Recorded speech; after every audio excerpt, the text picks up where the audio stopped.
बिस्मिल्लाहिर्रहमानिर्रहीम। अस्सलामुअलैकुम। उम्मीद है जी आप खैरियत से होंगे और आप मुसलसल हमारे लेक्चर सुन रहे हैं। बड़ी अच्छी रिस्पांस जो है वो आप ले रहे हैं इसमें, और मैं कहता हूँ कि बहुत अच्छा तरीका है। इस लॉकडाउन की सिचुएशन में आपने अपनी स्टडीज़ को जो है वो बिल्कुल भी नहीं छोड़ा, और ये एक अच्छी कौम की निशानी भी होती है।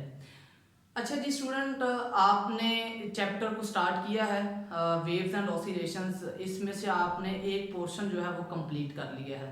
First half of the portion वो हमारा रिलेटेड था ऑसिलेशन से मुतल्लिक। इसमें आपने mass attach to spring system पढ़ लिया, आपने बॉल एंड बॉल सिस्टम देख लिया, आपने करेक्टरिस्टिक्स देख ली इनकी, आपने पेंडुलम देख लिया, एंड द वेरी नेक्स्ट आपने डैम्प्ड ऑसिलेशंस के बारे में पढ़ लिया। अब जो हमारा इस लेक्चर का सेकंड हाफ है, उस सेकंड हाफ में हम पढ़ रहे हैं वेव के बारे में। वेव्स क्या होती हैं, वेव्स किस तरह से पैदा होती हैं, उसकी कितनी टाइप्स होती हैं, और हम उन्हें कहाँ कहाँ पर और किस तरह से इस्तेमाल कर सकते हैं। ये हमारा नेक्स्ट पोर्शन जो है वो थर्ड सेकंड का इस चैप्टर का सेकंड हाफ पोर्शन है। अच्छा जी, इस सेकंड हाफ के पोर्शन में हम सबसे पहले देखेंगे वेव्स क्या होती हैं और उसको डिफाइन करने की कोशिश करते हैं। बड़ी सिंपल सी एक एग्जांपल बना रहा हूँ जी। आपके पास ना एक टब है जिसके अंदर आपने पानी रखा हुआ है, और जब तक ये पानी बिल्कुल रेस्ट पर पड़ा हुआ है, आपने कुछ नहीं किया। आप क्या करते हैं, इस टब के अंदर ना ऐसे पेन की जो टिप है वो इसके अंदर डिप करते हैं, और डिप किस तरह से करते हैं, आप पेन को इस तरह से ऑसिलेट करते हैं। आप देखेंगे क्या कि वो जो पानी है उसकी सरफेस जो है वो इस तरह से ऑसिलेट कर रही है।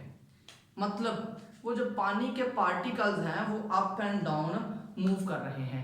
हमने किया क्या है, हमने किया है जी अपने उसी सिस्टम के पार्टिकल्स को डिस्टर्ब किया है, और डिस्टर्ब इस तरह से किया है कि पार्टिकल जो हैं वो एक रेगुलर इंटरवल ऑफ टाइम में अपनी मीन पोजीशन के अबाउट क्या करते हैं, ऑसिलेट करते हैं। तो मेरा ख्याल ये है कि आप लोगों को इस छोटी सी एक्टिविटी से ये डेफिनेशन क्लियर हो चुकी होगी। मैं डेफिनेशन को बोर्ड पे लिख देता हूं। तो बोर्ड पे लिखने के लिए हम मार्कर्स यूज करते हैं। वेव्स क्या होती हैं जी, वेव्स की डेफिनेशन है सबसे पहले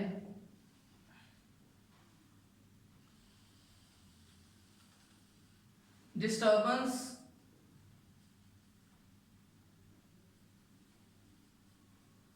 इन particle of medium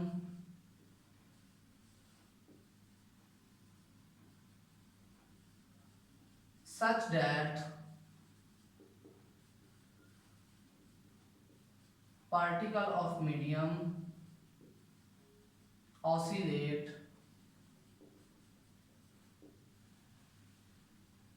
about a fixed position in equal interval of time। तो जो पार्टिकल्स ऑफ मीडियम होते हैं वो एक fixed equal interval of time में क्या करते हैं, ऑसिलेट करते हैं। तो स्टूडेंट ये डेफिनेशन है जो कि आपने सिंपली क्या की है, अपनी इसी एक्टिविटी से ड्राइव की है। अब आपके पास वेव्स की जो है वो मेन जो होती हैं वो 3 टाइप्स होती हैं, लेकिन हम आपके इस सिलेबस में जस्ट 2 टाइप्स को ही एक्सप्लेन करेंगे। मैं तीसरी टाइप का नाम जरूर लिख रहा हूं लेकिन उसको एक्सप्लेन नहीं कर रहा, क्योंकि वो आपकी समझ में भी बात नहीं आएगी। तो आपके पास इसकी जो टाइप्स होती हैं, there are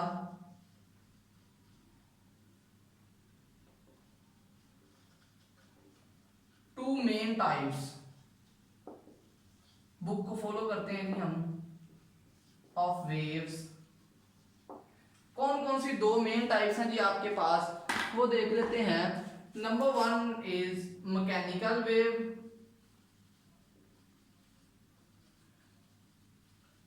and number 2 is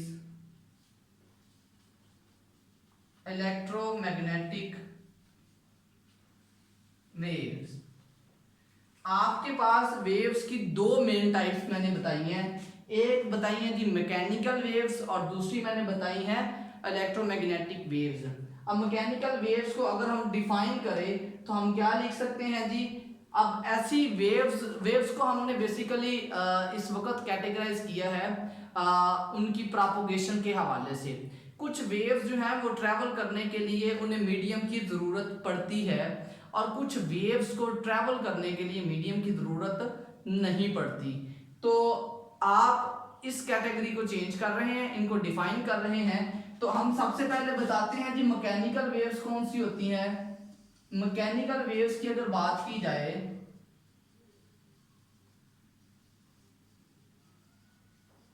mechanical waves, अब इन वेव्स को गुजरने के लिए मीडियम की जरूरत होती है। सच टाइप ऑफ वेव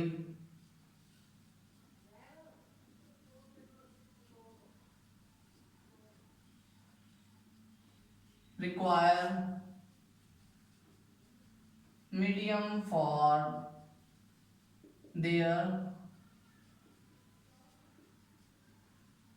प्रोपगेशन। ऐसी वेव्स जिनको गुजरने के लिए किसी मीडियम की जरूरत होती है उसको हम कहते हैं जी मैकेनिकल वेव्स हैं। इनकी एग्जांपल की अगर हम बात करें तो आपके पास एग्जांपल में आ जाती है वेव्स इन अ स्ट्रिंग, एक रस्सी के अंदर जो वेव प्रोड्यूस होती हैं वो। नंबर 2 अगर हम बात करते हैं वेव्स इन वाटर, चले ये तो वो एग्जांपल हैं जो बुक बताती है। तीसरी अप्लाइड एग्जांपल की बात करते हैं और वो अप्लाइड एग्जांपल कौन सी है जी, साउंड वेव्स। साउंड वेव्स जो होती हैं वो मीडियम डिपेंडेंट होती हैं। इवन आप सेकंड चैप्टर पूरा डिटेल में पढ़ेंगे कि साउंड वेव को किस तरह गुजरने के लिए मीडियम की ज़रूरत होती है। तो हम इसको अपने उसी आर्टिकल के लिए रख छोड़ते हैं, यहाँ पर इसको डिस्कस नहीं करते।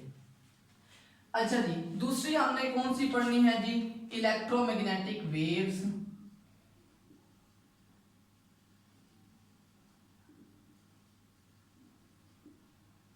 अब इलेक्ट्रोमैग्नेटिक वेव्स कौन सी होती हैं जी, ये आपके पास such type of wave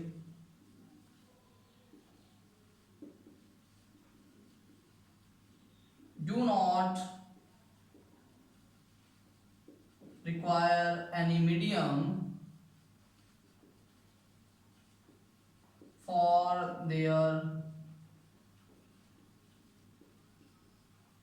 propagation is known as EM waves। मैंने अब इलेक्ट्रोमैग्नेटिक की बजाय वर्ड सिंपली जो है वो EM लिख दिया है। EM आपके पास सिंपली जो है E for electro and M for magnetic. I hope कि आप लोगों को इस बात की समझ आ गई होगी। तो मेरा मकसद यहाँ पर वर्ड्स को फुली एक्सप्लेन करना बिल्कुल नहीं है, आपको जस्ट इसके कॉन्सेप्ट्स के बारे में इंफॉर्मेशन होनी चाहिए। अच्छा जी, हमारे इस सिलेबस में इलेक्ट्रोमैग्नेटिक वेव्स की कोई टाइप्स एक्सप्लेन नहीं की गई। हमारे इसी पोर्शन में जो 2 टाइप्स एक्सप्लेन की गई हैं फर्दर, वो आपके पास एक्सप्लेन की गई हैं जी टाइप्स ऑफ मैकेनिकल वेव्स। इसकी पहले एग्जांपल की बात कर लेते हैं हम इलेक्ट्रोमैग्नेटिक वेव्स की। इसमें सबसे पहले आपके पास आ जाती है जी लाइट वेव। बहुत इंपॉर्टेंट, आप एक ग्लास ले लें बिल्कुल बंद, एक क्यूब ले लें, उसके अंदर आप कोई भी लाइट ऑन करेंगे ना तो वो आपके उस क्यूब से बाहर निकलेगी। बल्कि बहुत क्लियर बात है, आपके पास जो बल्ब होते हैं एनर्जी सेवर हैं या 100 वाट का फिलामेंट बल्ब है, वो उसके अंदर फिलामेंट होता है, वो ब्राइट कर रहा होता है, तो आपकी लाइट कहाँ से कहाँ जा रही होती है। अगर लाइट को मीडियम की ज़रूरत होती तो लाइट आपके उस बल्ब से ही बाहर ना निकलती। तो लाइट को गुजरने के लिए किसी मीडियम की ज़रूरत नहीं होती। अच्छा जी, आगे जो हमारा काम है वो है जी types of mechanical waves. Students, ये जो है ना टाइप्स ऑफ मैकेनिकल वेव, ये पेपर में लॉन्ग क्वेश्चन भी आ जाता है। तो मैं चूंकि शॉर्टली लिख रहा हूँ, बुक पे इसकी मुकम्मल डिस्क्रिप्शन भी है और आपने यहाँ से इसको नोट कर लेना है। इसकी जितनी डेफिनेशंस मैं बता रहा हूँ आपने उतनी ही डेफिनेशंस जो है वो अपने अल्फाज में या बुक से देखकर उसको कॉपी कर लेना है, लेकिन आपको इनका कॉन्सेप्ट बहुत अच्छे से क्लियर होना चाहिए।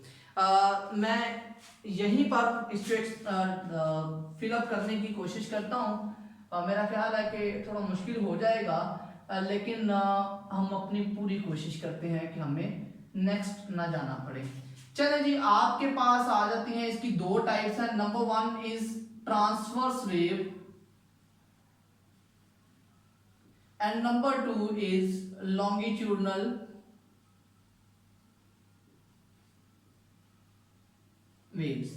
मैं पहला जो इसमें एक्सप्लेन करने वाला हूं वो है जी transverse wave.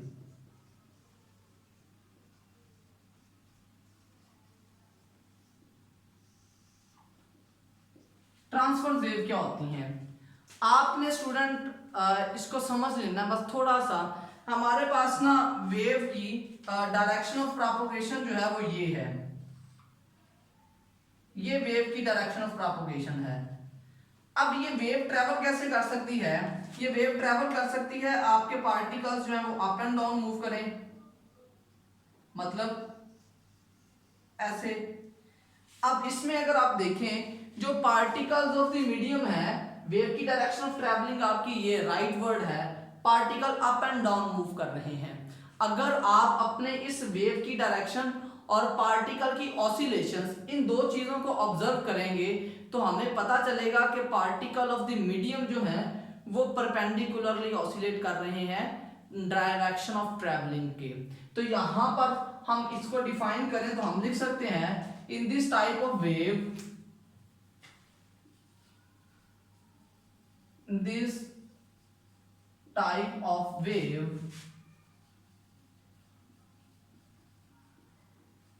particle of medium oscillate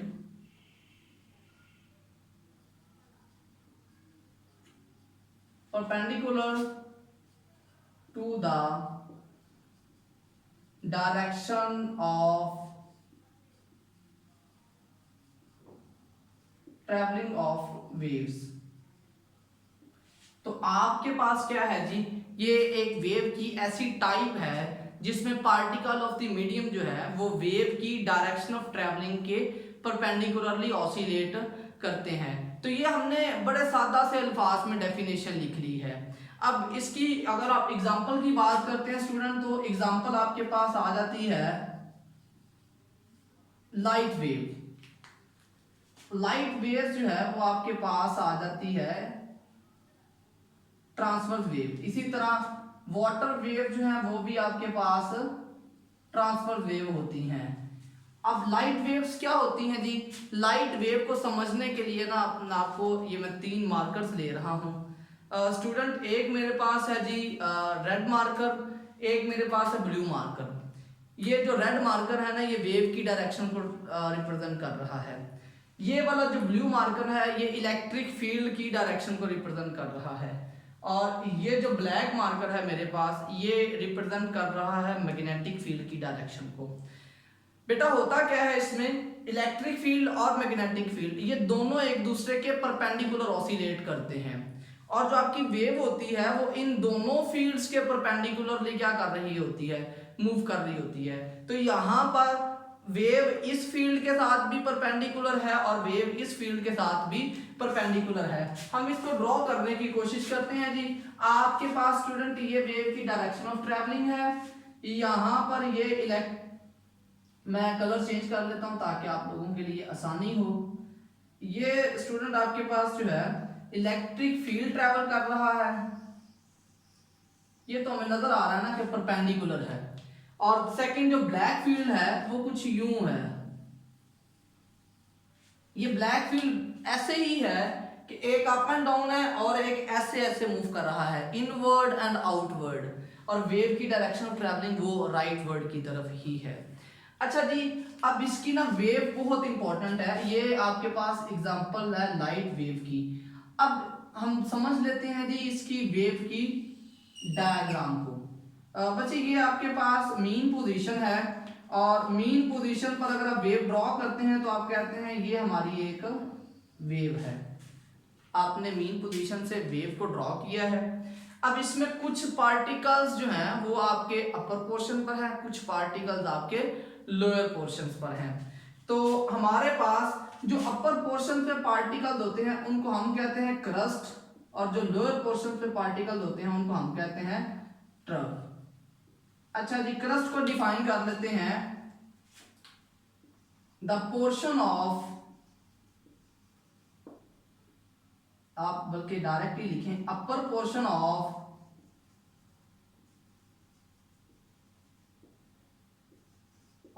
transverse wave from its mean position, इसको हम कहते हैं क्रस्ट। ट्रांसफर वेव का अपर पोर्शन जो होता है वो हमारे पास कहलाता है क्रस्ट, और ट्रांसफर वेव का जो लोअर पोर्शन होता है उसे हम कहते हैं ट्रफ। लोअर पोर्शन ऑफ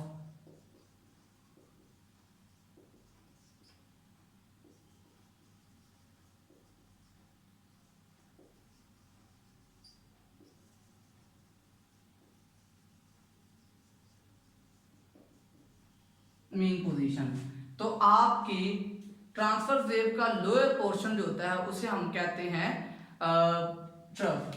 अच्छा जी, उसके बाद हम बात करते हैं, बेटा ये एक क्रस्ट है, ये अगला क्रस्ट है, एक क्रस्ट से अगले क्रस्ट तक के डिस्टेंस को हम कहते हैं वेवलेंथ। ये आ जाती है जी वेवलेंथ, और वेवलेंथ को हम डिफाइन करते हैं the distance between two consecutive crust or trough, the distance between two consecutive crust or trough। आप एक क्रस्ट से अगले क्रस्ट तक या एक ट्रफ से अगले ट्रफ तक का जो डिस्टेंस होता है उसको हम कहते हैं वेवलेंथ, और इसको रिप्रेजेंट करते हैं, it is represented by lambda। हम इसको डोनेट करने के लिए एक ग्रीक वर्ड इस्तेमाल करते हैं, और वो ग्रीक वर्ड आपके पास क्या होता है जी, लैम्डा आ जाता है। ये हमारे पास जो है लॉन्गिट्यूडनल वेव की डेफिनेशन है। मैंने कोशिश तो की कि बोर्ड पे इसको पूरा करूं, लेकिन नहीं कर सका, तो मैं थोड़ा सा जो है वो रेस कर देता हूँ इस बोर्ड से, ताकि आप लोगों को जो है वो इसमें समझने में आसानी हो। आप चाहें तो इसका स्क्रीनशॉट लेके नोट कर सकते हैं, या अगर आप साथ साथ नोट कर रहे हैं तो आपको इसमें भी कोई परेशानी नहीं होगी। तो मैं बोर्ड से जो है वो फर्स्ट जो पार्ट है वो रिमूव कर देता हूँ, और इस फर्स्ट पार्ट में हमने जो चीज़ें पढ़नी है वो देख लेते हैं। अब स्टूडेंट आपने इसमें जो है वो इसकी सेकंड टाइप पढ़नी है, और सेकंड टाइप है आपकी लॉन्गिट्यूडनल वेव्स।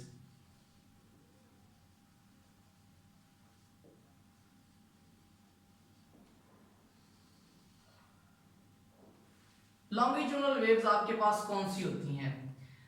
अभी आपने सीखा कि ऐसी वेव्स में क्या होता है, आपके पास पार्टिकल ऑफ मीडियम जो है वो वेव्स की डायरेक्शन ऑफ ट्रैवलिंग के परपेंडिकुलरली मूव करते हैं। लेकिन अगर हम इसमें देखें तो स्टूडेंट ये आपकी वेव की डायरेक्शन ऑफ ट्रैवलिंग है। आप यूं समझें कि पार्टिकल ऑफ द मीडियम जो है वो कुछ यूं ऑसिलेट कर रहे हैं, मतलब जिस डायरेक्शन में वेव ट्रैवल कर रही है उसी डायरेक्शन में आपके पार्टिकल ऑफ मीडियम भी ऑसिलेट कर रहे हैं। यूं समझें कि ये वेव की डायरेक्शन है और आपकी जो वेव है वो कुछ यूं ट्रैवल कर रही है। अब ये जो ऑसिलेशन है, इन ऑसिलेशंस को हम कहते हैं in the direction are parallel to the direction of waves. तो इसको डिफाइन करते हैं जी, डिफाइन में हम लिख सकते हैं in this type of wave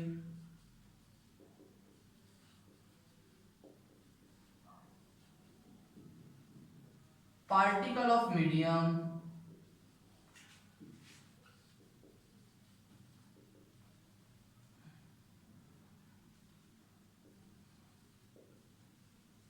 oscillate in the direction of propagation of waves। Type में क्या होता है, आपके जो पार्टिकल्स होते हैं वो वेव की डायरेक्शन में ही प्रोपोगेट करते हैं, या वेव की डायरेक्शन में ही वो ऑसिलेट कर रहे होते हैं। इसकी जो बेस्ट एग्जांपल है वो हमारे पास है जी साउंड वेव्स।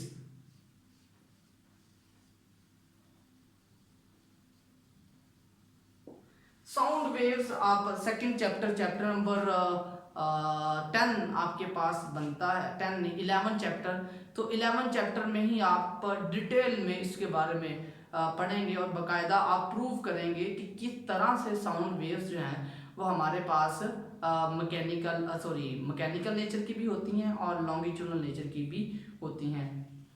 स्टूडेंट आपकी बुक पे ना एक स्लिंकी स्प्रिंग लिया हुआ है। स्लिंकी स्प्रिंग एक ऐसा मटेरियल है जो ट्रांसवर्स वेव भी दे सकता है और लॉन्गिट्यूडनल भी।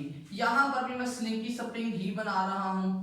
ये मेरे पास एक स्लिंकी स्प्रिंग है जिसके अंदर ऑसिलेशंस प्रोड्यूस हुई हैं और उसका कुछ पोर्शन जो है वो एक दूसरे के करीब करीब है और कहीं पर वो वेव्स एक दूसरे से दूर हैं।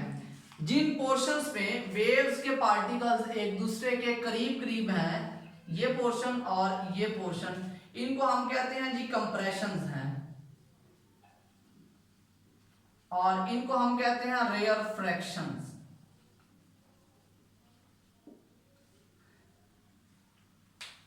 अच्छा जी, अगर यहां से देखा जाए तो बड़ा क्लियर डेफिनेशन बन रही है। सॉरी, रेयर फ्रैक्शंस आपके पास ये नहीं होंगे, वो आपके पास आ जाते हैं ये वाला portion. Apologise for this, rare fraction, क्योंकि ये भी कंप्रेशन है।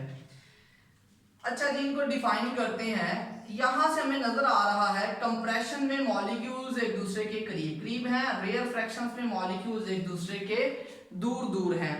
तो आप बड़ा सिंपल इसको डिफाइन कर सकते हैं। हम लिखते हैं जी compression are the part of longitudinal wave, the part of longitudinal wave where the particles are close to each others। अच्छा जी, लॉन्गिट्यूडनल वेव्स में वो हिस्सा जहां पर पार्टिकल्स एक दूसरे के करीब करीब होते हैं उन्हें हम कहते हैं जी वो कंप्रेशंस हैं। और रेयर फ्रैक्शंस की अगर बात करते हैं तो इनको डिफाइन करते हुए लिखेंगे the part of longitudinal wave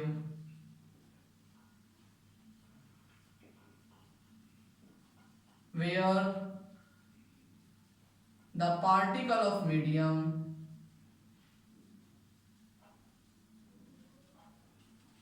are far from each others। तो लॉन्गिट्यूडनल वेव्स का वो हिस्सा जहां पर पार्टिकल्स एक दूसरे से दूर दूर होते हैं उनको हम कहते हैं रेयर फ्रैक्शंस। अच्छा, अब यहां पर भी वेवलेंथ को डिफाइन करेंगे। वेवलेंथ क्या होती है?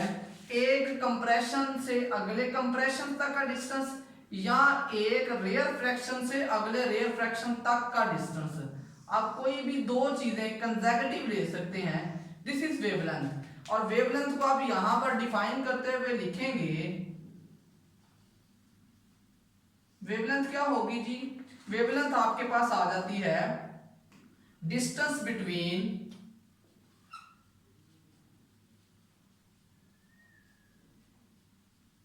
To consecutive compressions or rare fraction is called as wavelength। तो आपके पास दो कंसेक्यूटिव कंप्रेशंस या रेयर फ्रैक्शंस के दरमियान जो डिस्टेंस होता है उसको हम कहते हैं वेवलेंथ। स्टूडेंट, मैंने जो लॉन्ग क्वेश्चन बताया है ना, अगर आप यहां से भी नोट करेंगे तो exactly full and final long question है आपका। मतलब each and everything has been written on the board. आपके पास क्या होना चाहिए जी? आपको क्वेश्चन आ जाता है define mechanical waves, right its types.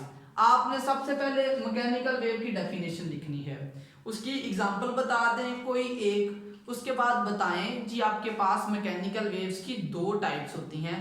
Number one transverse wave या लॉन्गिट्यूडनल वेव। आपकी बुक पे ना पहले लॉन्गिट्यूडनल वेव एक्सप्लेन है फिर ट्रांसफर, और यहाँ पर अगर आप देखें ना मैं दरमियान में खड़ा हो जाता हूँ। इस टाइप पे लॉन्गिट्यूडनल है और इस साइड पे ट्रांसफर है। आपने क्या करना है, सबसे पहले डेफिनेशन, फिर एग्जाम्पल, फिर डायग्राम, और उस डायग्राम को लेबल करना है। ठीक है, जिस तरह से मैंने लेबल किया हुआ है। अब देखेंगे मैंने बहुत सिंपल डायग्राम्स बनाई है, कोई कम्प्लेक्स डायग्राम्स नहीं है। फिर डायग्राम में जो जो आपने लेबलिंग की है आपने उनको डिफाइन कर देना है।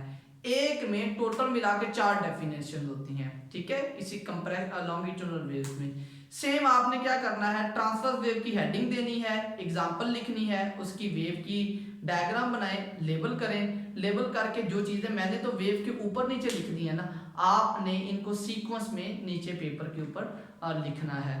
तो मेरा ख्याल है जी आपने लेक्चर्स को बड़े अच्छे तरीके से देखा, सुना और समझा होगा। अपना बहुत ज़्यादा ख्याल रखिएगा जी। Stay connected with us. अल्लाह हाफिज़।